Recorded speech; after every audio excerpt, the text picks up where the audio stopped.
Dr. Hansen Su, Chair of the session, Mr. Antonio Guterres, Secretary General, Royal Highness, Excellencies, distinguished guests, ladies and gentlemen, I am pleased to have this opportunity to deliver a keynote address at the 5th UN Special Thematic Session on Water and Disasters.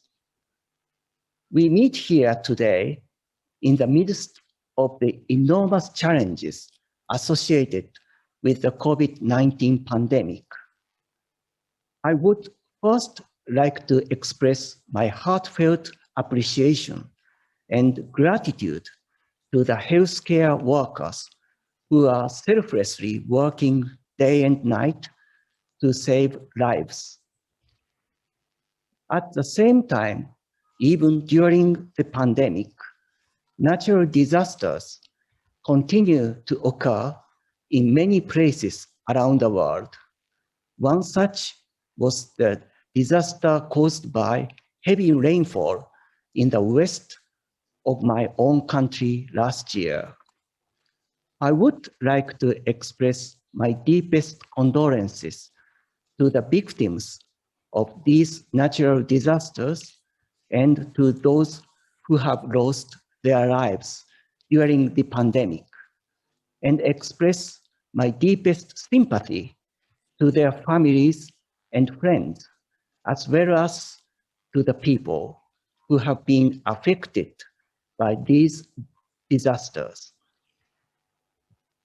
To combat the COVID-19 scourge, humanity has managed to produce vaccines which are starting to abate the pandemic. Although it is early yet, we at least see a beam of hope in this long and dark tunnel. At this critical juncture of uncertainty and hope, it is essential for the international community to initiate discussions for building a better post-corona world for our future. When we talk about natural disasters, I am obliged to mention that 10 years have passed since the Great East Japan earthquake of 2011, in which more than 20,000 people lost their lives or are still missing in my country.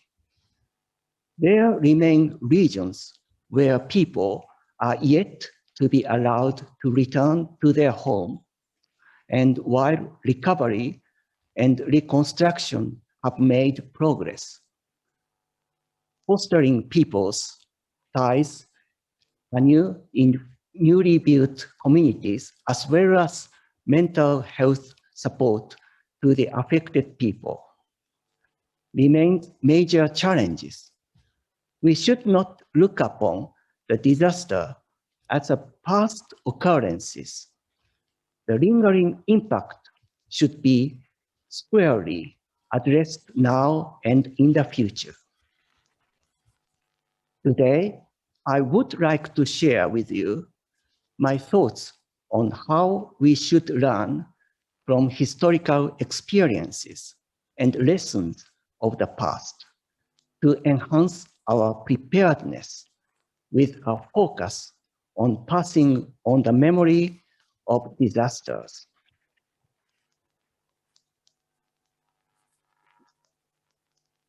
Je respecte mon Dieu, mais j'aime l'univers. Quand l'homme ose gémir d'un fléau si terrible, il n'est point orgueilleux, hélas, il est sensible. This is an excerpt from a poem by Voltaire, the French philosopher, historian, and writer. He wrote the poem after he learned about the Great Lisbon earthquake and tsunami in 1755, in which over 50,000 people lost their lives.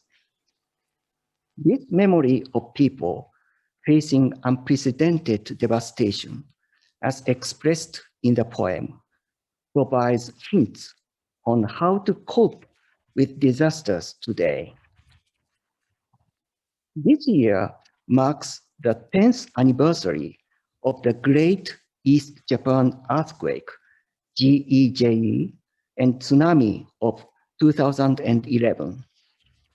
I, together with Empress Masako, have visited the areas hit by the GEJE and other disasters in Japan, and after the COVID-19 pandemic broke out, we have also had online communications with people affected by the disasters. Through these communications, we have tried to watch over and listen to the voices of those who have been affected, who have risen up from the disasters and have been endeavoring for reconstruction. We have also learned that the impact of the GEJE and recovery path from the disaster varied markedly, depending on each region's condition and the situation each person was in, and hence hardships for the affected people through the recovery process have had a significant range. I believe that it is imperative that the first-hand accounts of the people affected should be handed down to posterity and shared as common assets so that later generations will be better prepared. Multiple efforts have been made to hand down the memories of disasters in Japan. I would now like to share some of these with you. There are disaster narrators who pass on their memories to future generations by telling stories of their real experiences. Masako and I had chances to talk with some of these people online in March this year. We believe that it is very valuable for disaster-affected people to communicate threats of disasters and the importance of everyday preparedness directly to visitors, thereby sharing their messages with many people. We were encouraged to learn that young people who had experienced the disaster as small children have also joined in this activity. I feel that some of their experiences could be crystallized as common messages. For example, many people emphasized the importance of people's closeness and bonds when coping with disasters. The closeness of people counts, for example, in reviewing emergency responses together in evacuation drills and in spreading disaster warnings to friends and neighbors. Evacuating hand in hand, sharing water and food in shelters, and helping each other during the recovery and reconstruction of communities also count. I believe that we can collectively be better prepared for disasters by passing on such common messages to a wider audience across generations. Small efforts to keep and transmit the memories of disasters will collectively create a significant momentum in reducing disaster risks.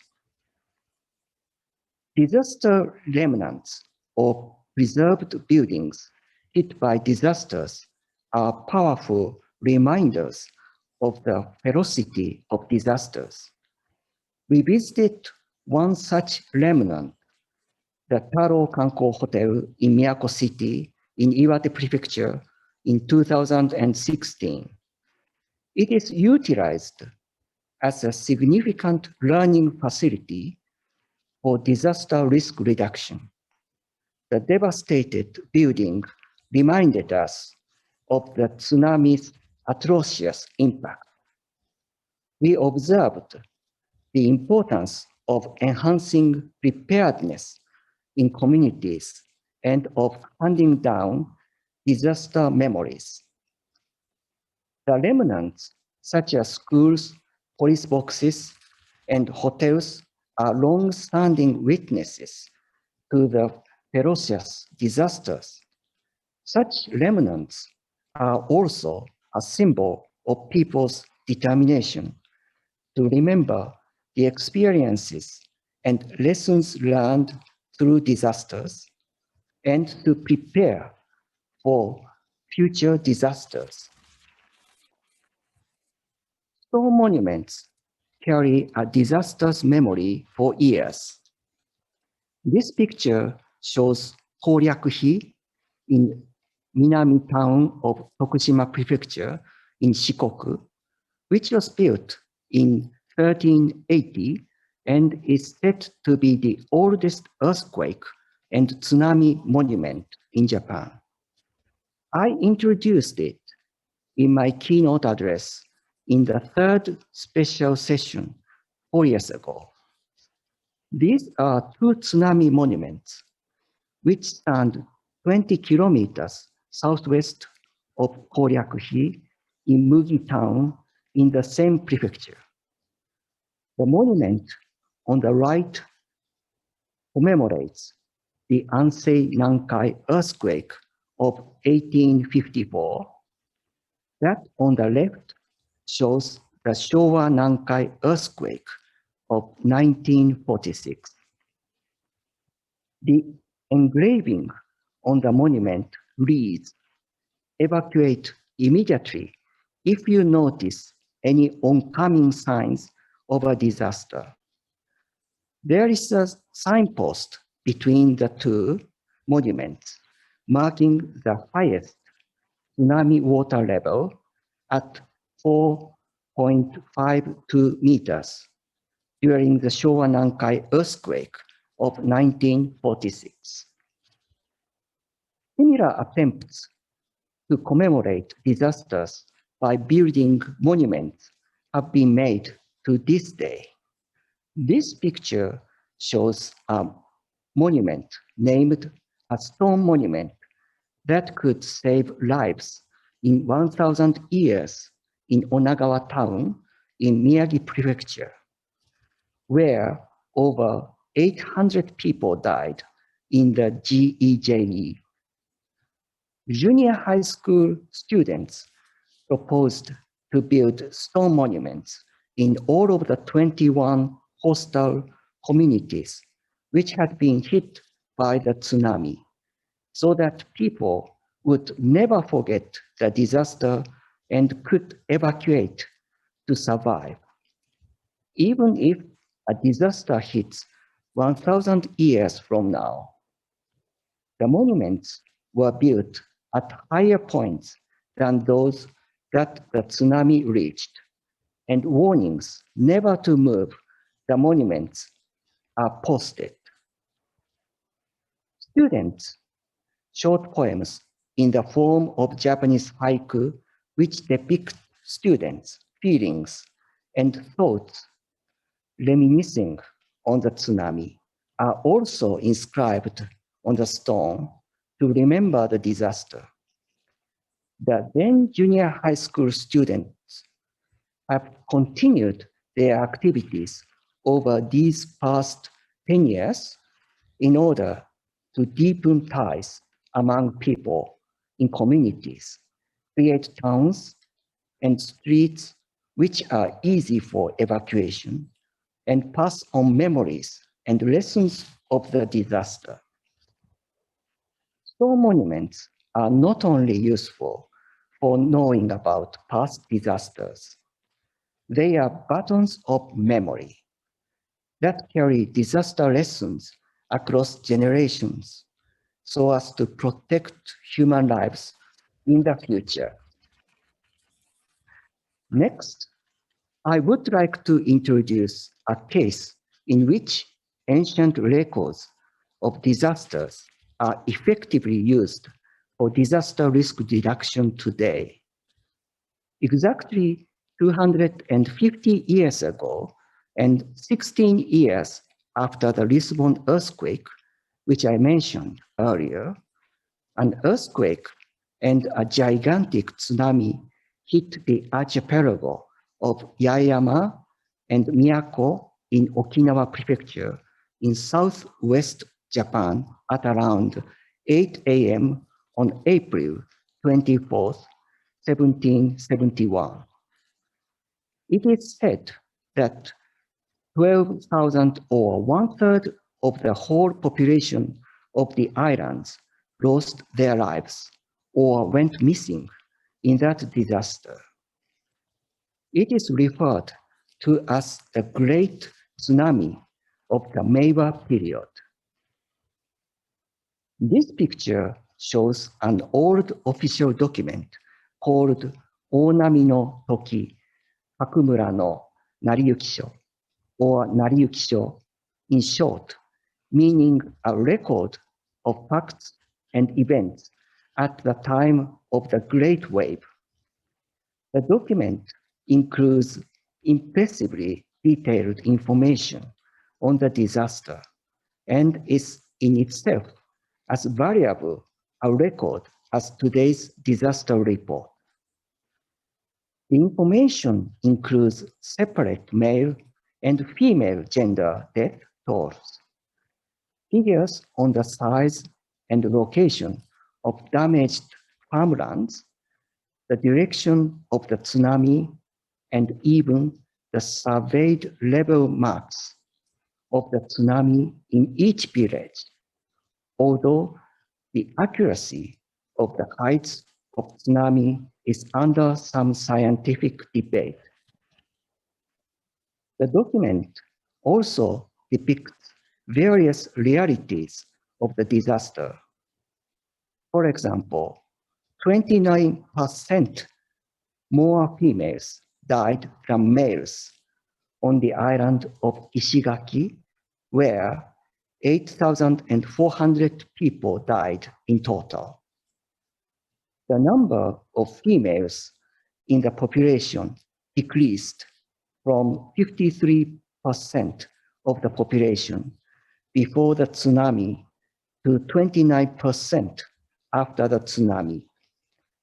In the 7 most severely affected villages on the island, it has become clear that females were more prone to becoming victims in areas where damages were most severe. These separate figures for males and females were available because a gender-based population census had been conducted in the islands to levy a heavy poll tax in the form of rice for men and clothes for women.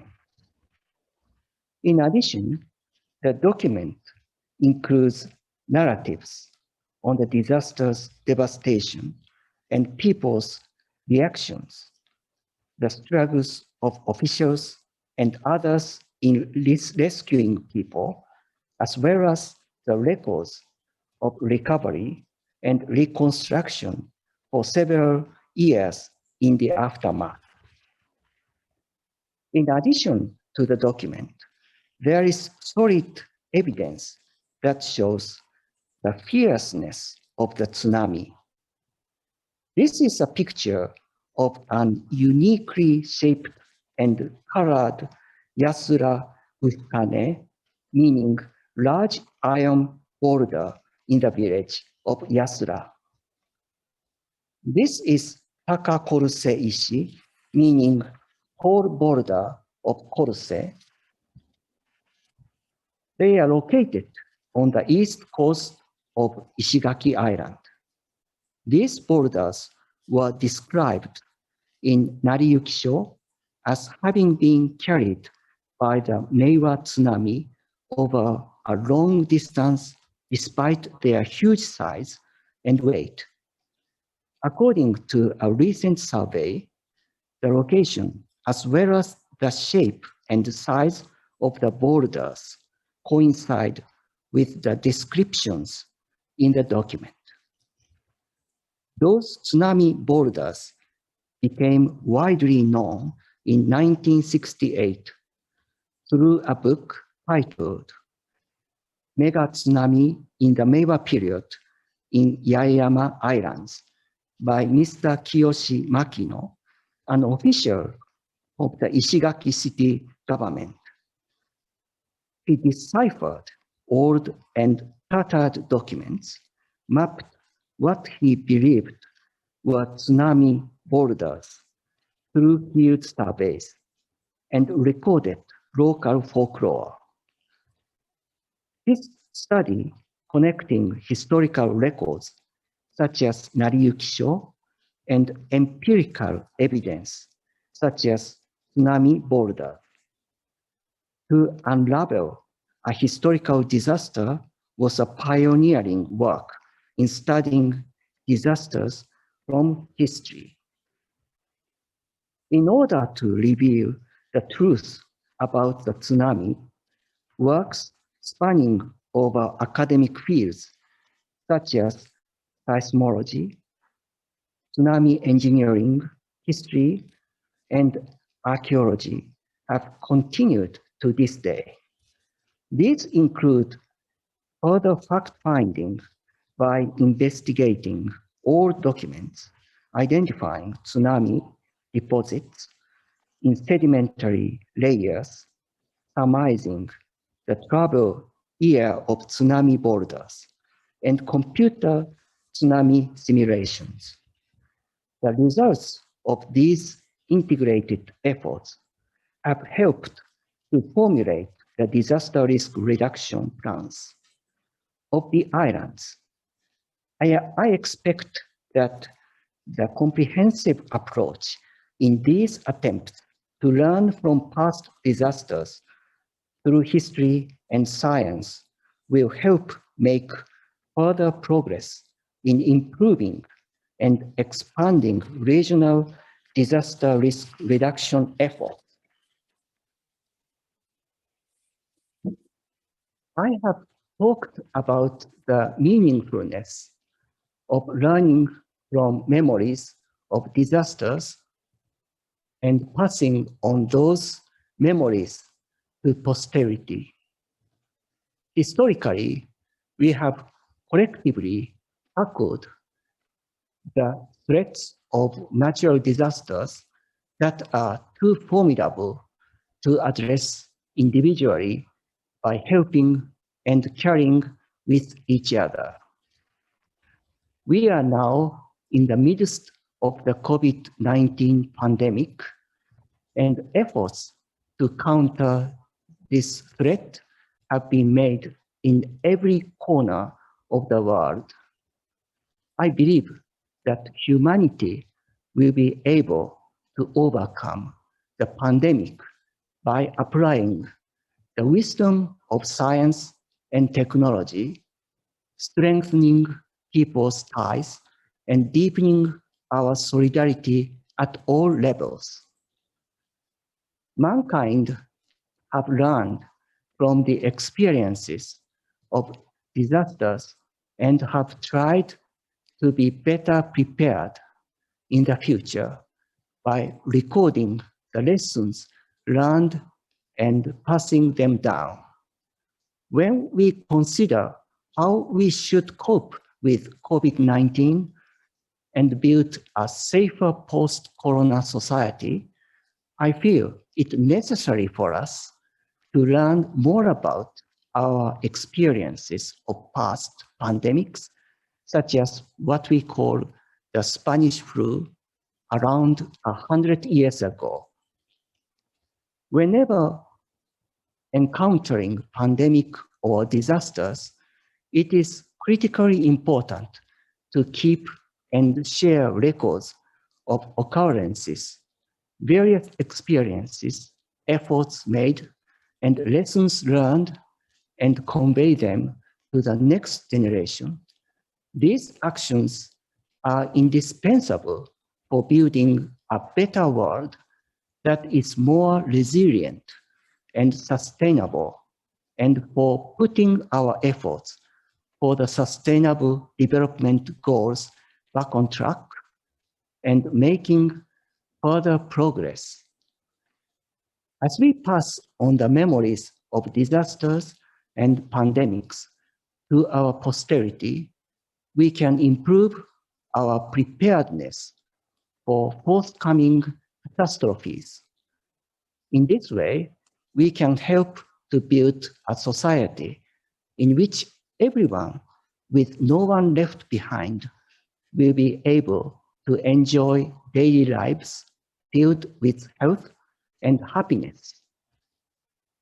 I, together with you, will pursue my efforts towards this end. Thank you.